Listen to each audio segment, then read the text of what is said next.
You now we're going to talk about those holiday cookies, pies, and cakes that can be oh so fattening. Here with some clever ways to cut the fat but keep the taste is women's health contributor, our good friend Carrie Glassman. Hello. Hi. Welcome. Nice to be here. And it's only a couple days until Christmas, so I'm not here to talk too much about changing your diet. It's just about making some small changes without sacrificing the taste. Cut some calories, cut some fat, but still enjoy it. Are you going to guarantee me that we're not sacrificing taste? Yeah, I think I can promise that. All right, let's start with pie. We're really not going to sacrifice the taste. Okay, so for pie, we're going to cut 700 calories by just using half the amount of sugar. And we know those fruit pies are usually too sweet. That's true. And when you cut the sugar, you don't change the chemistry of the pie, and you actually get to taste and enjoy the actual fruit. I love it. All right, let's go to pudding. This one seems great.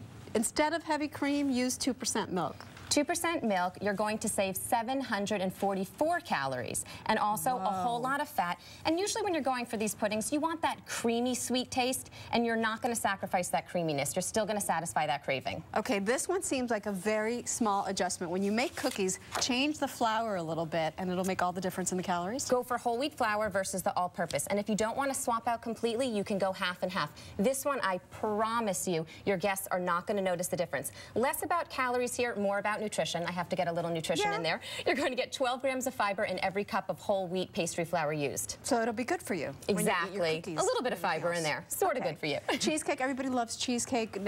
You just suggest using different cheese? Use part skim ricotta instead of the cream cheese.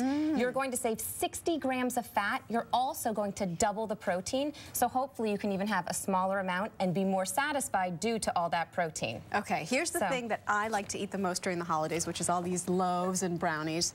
This is a great tip. If it's true, I'm going to taste and see if it's true. This one's my favorite. I think you're going to love it, Maggie.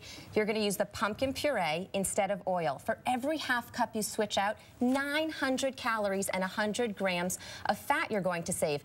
And the pumpkin puree, you're getting some of those antioxidants in. Plus, I actually think it makes it even more moist. Let's see. Which one should I try, the brownie or the loaf? Try the loaf. Okay. I think it's more moist. It's still just as decadent.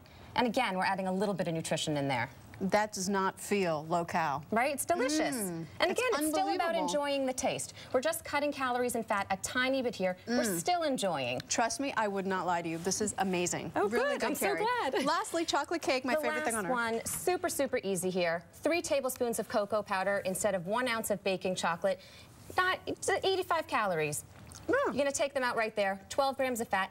Easy swap, and again, a little bit of antioxidants in that chocolate. Well, you got it in. Thank you so much. Enjoy. Happy holidays. Merry Christmas, Happy New Year. Same to you. And if you would like these great fat-cutting recipes, just go to our website. They'll all be there, earlyshow.cbsnews.com, and they're yummy. Now over to you, Chris. Oh, here's Maggie. Some great human food over here, guys. We're cooking up grits, and they're not just for breakfast anymore. Susan McIntosh getting the shrimp ready, got the grits ready, and we'll show you how to make a great holiday meal using grits when we come back. Smells heavenly.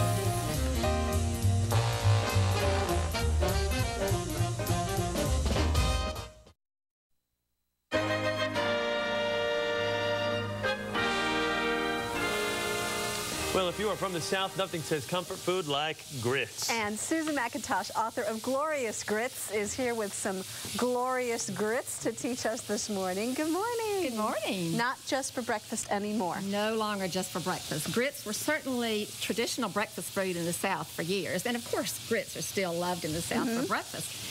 But my new cookbook, Glorious Grits, shows how versatile grits can be and how grits have really gone beyond the breakfast table and are now being served at some of the trendiest restaurants across the country. Yeah. This smells so good. What are we making? Okay, today we're making shrimp and grits with succotash, which is actually one of the recipes in the book that was contributed by a chef. Yeah. About 1/6 of the recipes were chef contributed, and they really...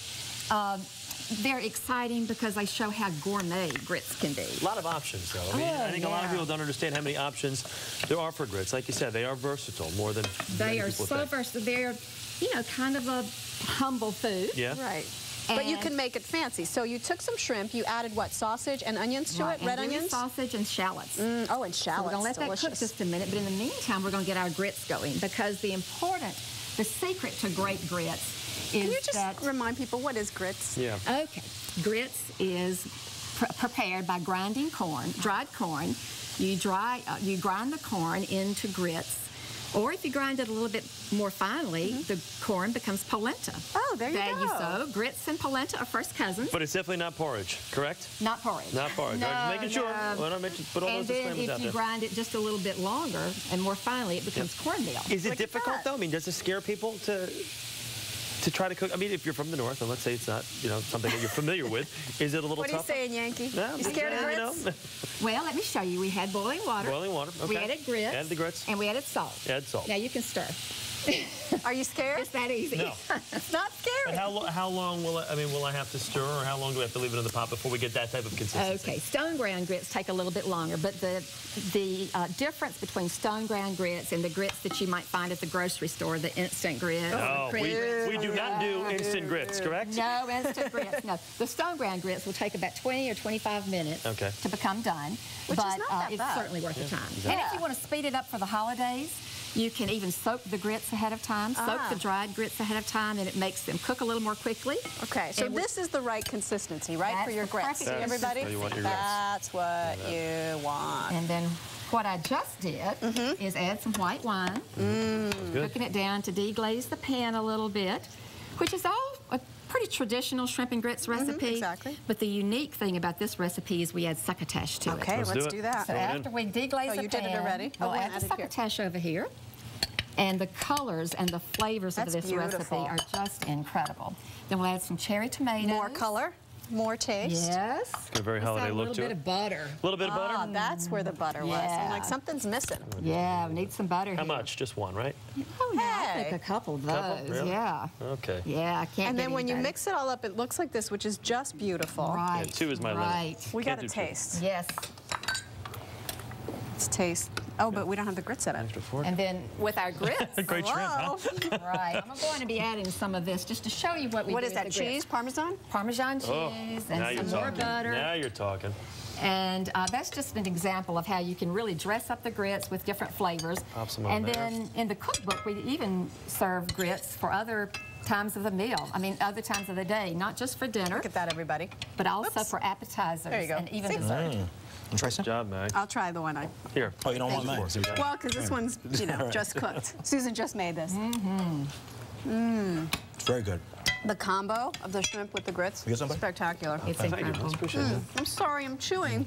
I want to tell you, you can find the recipes on the web, earlyshow.cbsnews.com. Really good. Happy holidays. Thank you. Happy holidays to you. We'll see you all tomorrow. Have a great day, everyone. Your local news is next. Yummy, Susan.